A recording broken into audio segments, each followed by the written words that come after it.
गम के हवा चलल जिंदगी में, खुशी के दिया बुझ गईल।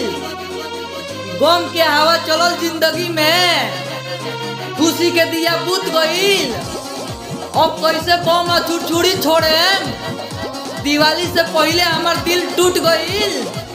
दिल मेरा टूट गया है।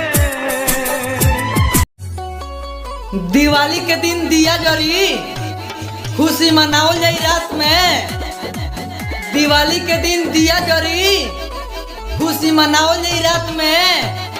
अरे जा होल हो जाई नु बात में।